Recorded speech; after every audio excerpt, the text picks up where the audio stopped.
Retro Trucking with the Caramel Apples podcast, the apple snack that brings you a retro vibe, both crunchy and sweet, with your hosts Kennedy Rizzo and Cooper Lee.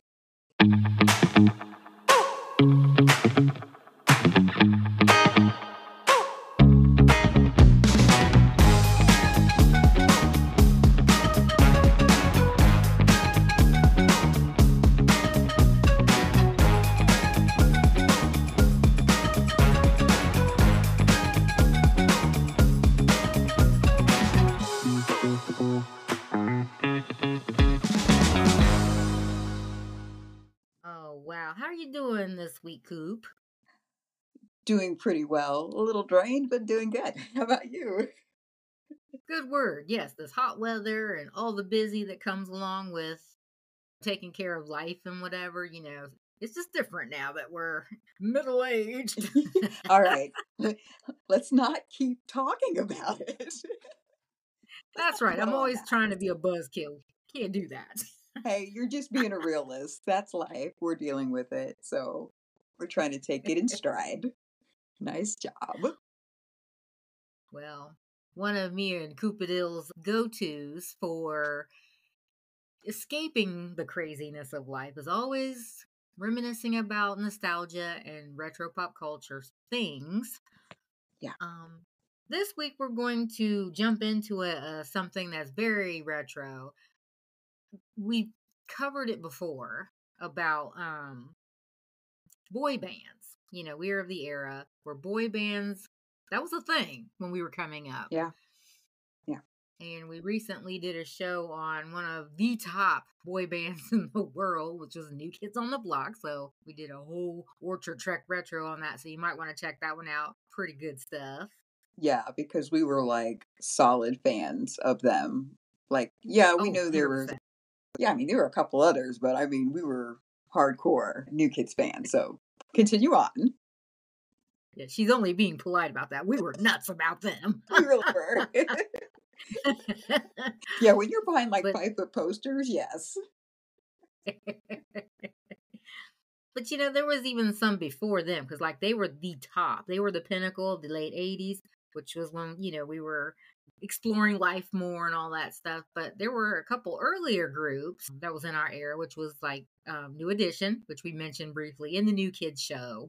Right. Mm-hmm. And also, who was the other one, Coop? Menudo. That's going back a couple more years. Yeah, because I'm not even sure if I know they were at least going in the early 80s.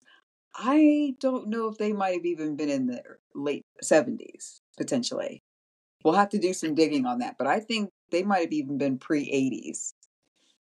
Yeah, I think you're right, because they were all in those teenage Tiger Beat, those type of magazines. We were pinning them suckers up in our lockers and whatnot, but yeah. Secrets. So, yeah, I know we're putting ourselves on blast. But actually, the whole boy band trope's always been pretty fascinating in the power that it has over the masses. Absolutely, yeah. So actually, I watched the documentary. It's out right now on one of the popular streaming mediums, and it's called Dirty Pop.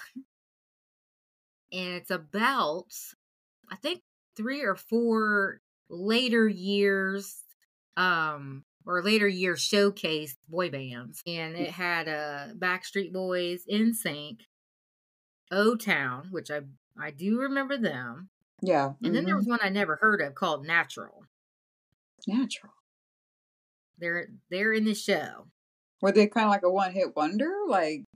Did you look to see if you could hear any of the music they'd done before to see if that song sounded familiar, but never knew who did it? Did you? No, didn't. No. They had him in the show. Gotcha. And they actually talked to one of the band members because he was recounting how him and his band got, for lack of a better word, burned. Got you. Yeah. So that's what's surrounding the essence of Dirty Pop, this show. It's a 3-part miniseries. It's very, very fascinating. Yeah.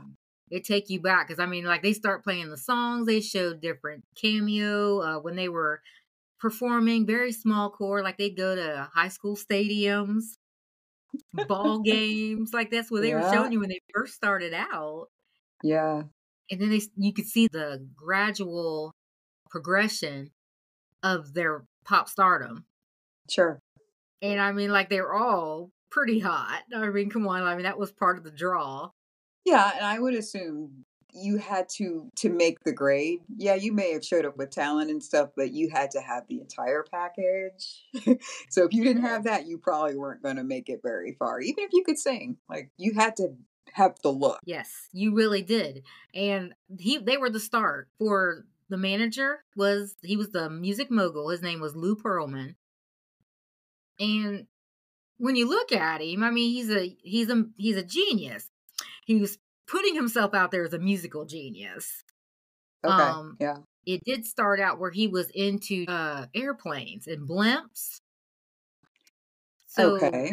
I think it was called transcontinental something, travel or whatever. That was his original initial rolling into money. I mean, he was driving Rolls Royces, he had mansions everywhere, yachts.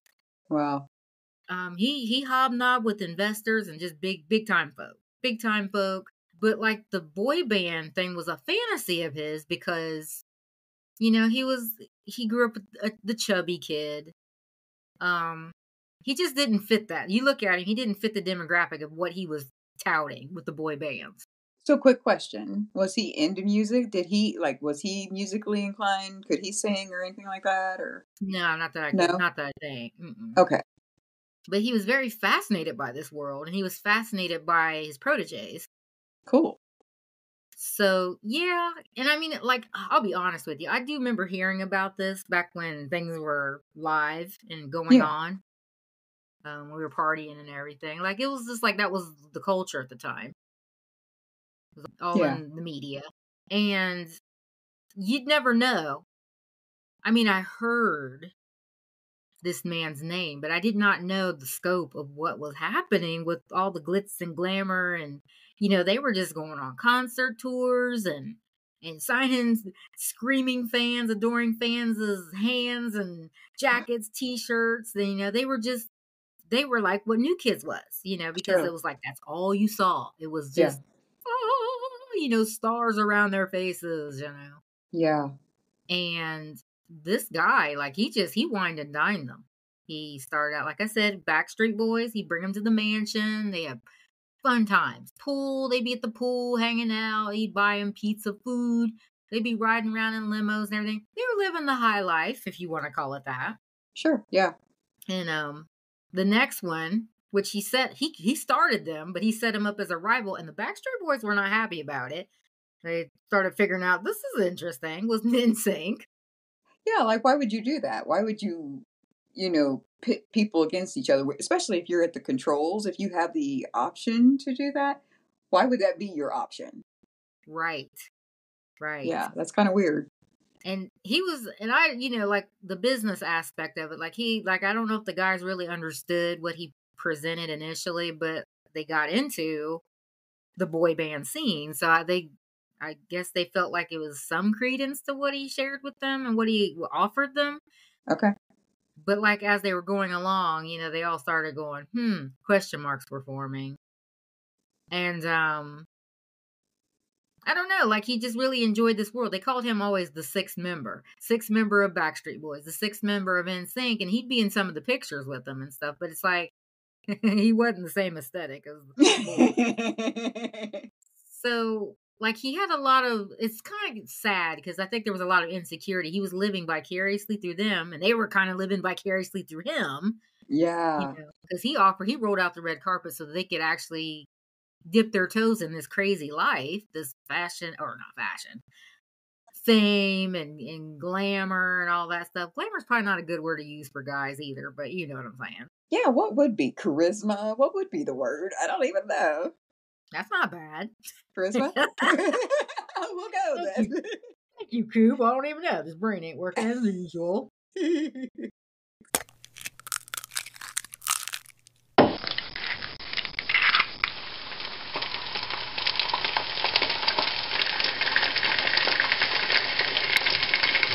like he had some clout and stuff, and as the documentary plays out, it said that there were some hinky things that surrounded his transcontinental business to get the boys started.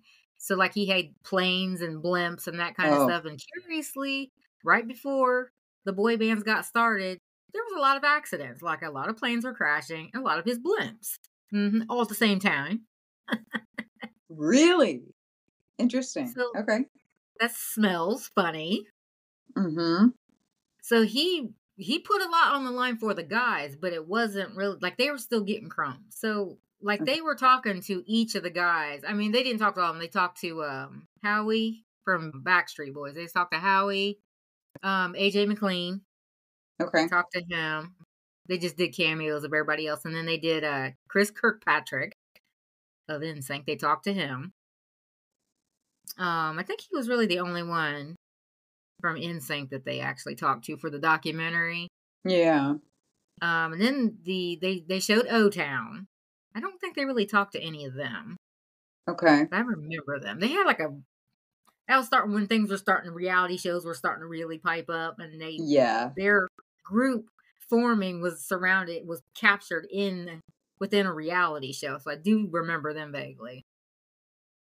But then there's Yeah. this other one called Natural, and they talked to the drummer of Natural, which I never heard of him.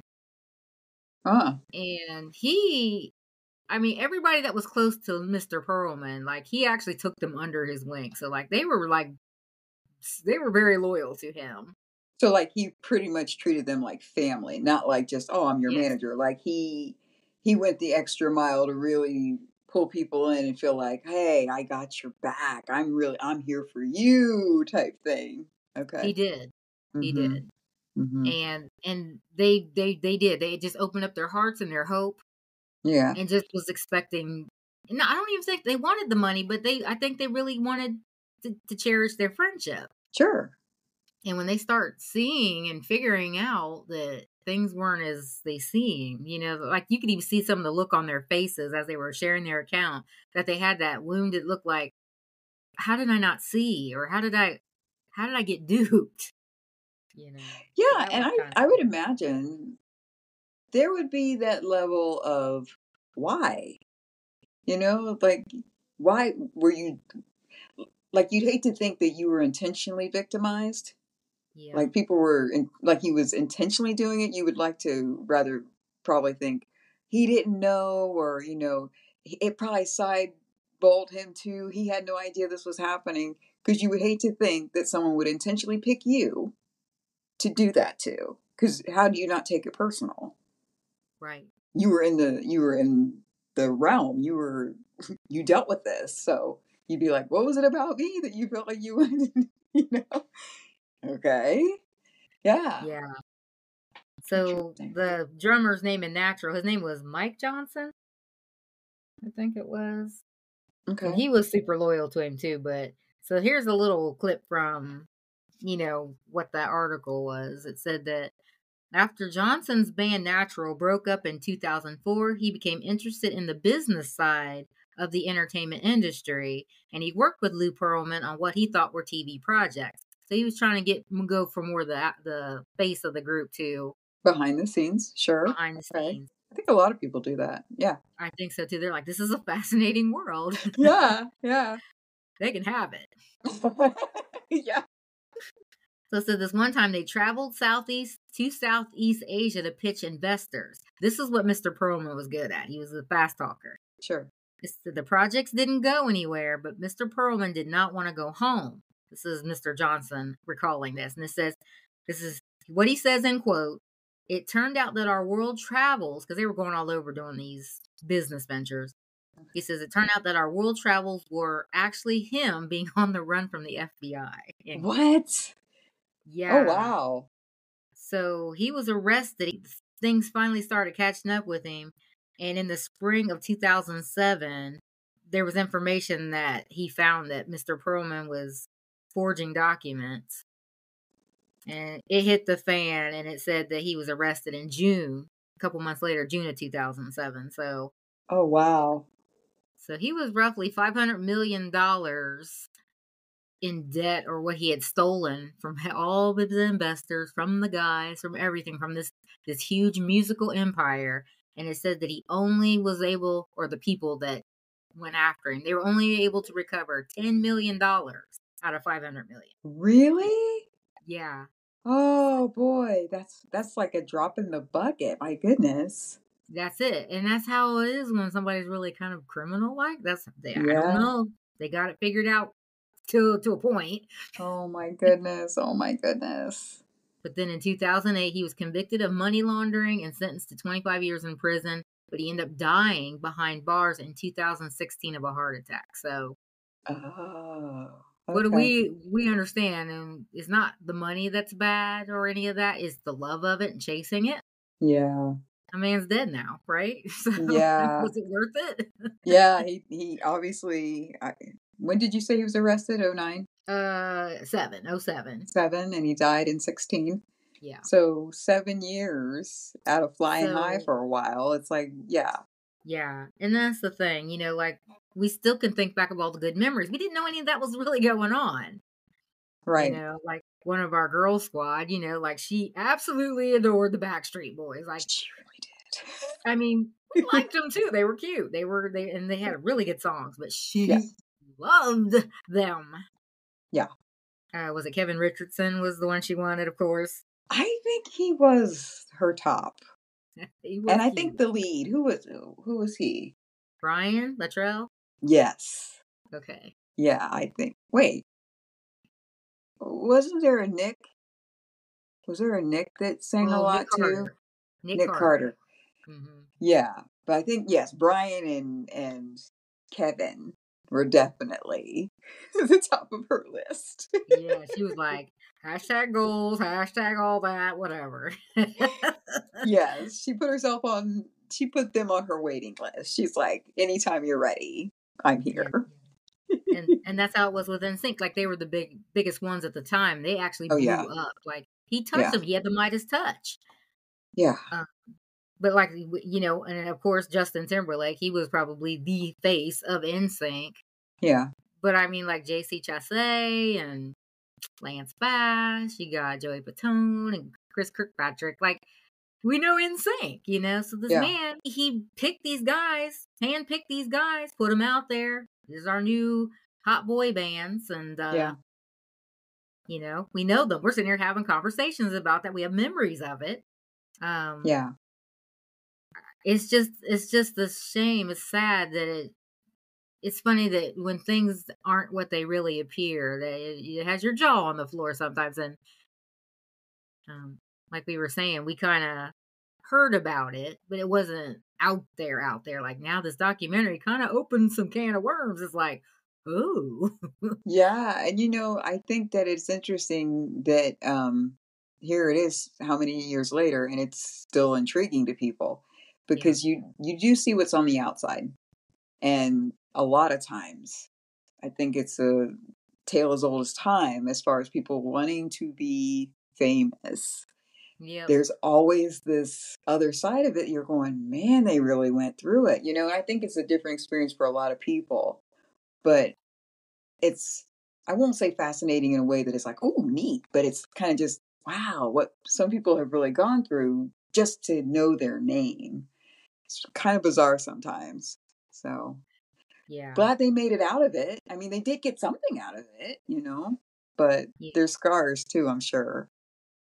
And there's something to your point you mentioned earlier, how there might have been an idea that what else was going on, like as he was Yeah, whining and dining the boys, and sure. all of them were good looking. All of them were hot, right? And he wasn't, right? And he was not. He's just very generous, but like Yeah, there were scenes even in the documentary where they're in the pool. They're mm, walking around with. I mean, I don't yeah, know. And this is a crazy world. It's not nothing new. yeah, Like let's not act like we come crawling out under a rock. You just never know. That wasn't really implied hard. You saw the clips, but I don't know. It's just kind of like, what was his interest in these boys? and that's the other thing, because if this had been all girl groups, like, and having them come to the house and all that like people probably would have side glanced at a little bit more, like, what are you doing? Why are you having all these young girls and you're this middle-aged older man? Yeah, they're not coming to your house. They're not going to be hanging out in your pool and all that kind of stuff. So it was a different time back then. So I wonder if people didn't really fine tooth comb it because it was boys. You know, it's a different time now. So I'm sure it would have been really fine tooth combed if it was today. Perhaps. I don't know. Not being parents, who knows? That's true. But, like this is in the 90s and the early mid aughts. But, Right. like we talked about Menudo, we talked about New Edition, some of the other earlier groups.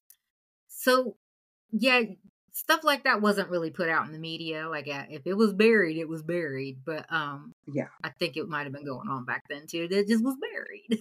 Yeah. That's probably it. That's probably it. Well, I have one more quote before we end our discussion here, because we want to keep it on the light. But one of the guys, I think it was still that Johnson from Natural, he said, and I quote, "Psychologically, we're still dealing with some trust issues." So, and that was probably from financial aspect. It could have been other things that that's a loaded, that's a loaded quote. But Yeah. it's just sad that all the stars and Flash that we enjoy with their music and them in their concerts and everything and their albums, Yeah. how there's always kind of a quiet dark side to stuff. And it was an era, and that era was bomb diggity. Like, that was a good time. It was so cool. It was very, very cool. And, we were very present in that time. So, you know, it is interesting to hear about some of the people that we were jamming to on our way, just to have a good time, hearing a little bit more about what took place for them to get there. Yeah. So good idea, Yeah. Kennedy. Well, anytime we talk about retro pop culture, I know this is a little later than our original 70s and 80s chatter, but it is, you still, when something was strong in pop culture, strong back in the day, Yeah. the memories, the minute you see a clip, you hear a song, it comes flooding back, and that is what we do this for. It really is. I mean, like, I couldn't say it better myself. That's right. So you got to come back and join us soon, archivers. We're going to be talking a little bit more about some individual boy bands from our era. So you don't want to miss this. But we had to go ahead and talk about Backstreet Boys and NSYNC and O-Town and Natural. Nice to meet you, because I do not remember them, but their experience baked within dirty pop was very interesting. It was interesting. It was an interesting watch, though. I'm going to put it on my to-do list. You convinced me. That's right. And that's it for this week's Apple Snack. But as you know, there's always more where that came from, so stay tuned. Subscribe, give us a 5-star review, and spread the word. See you next time in the Retro Orchard, and thanks so much for listening.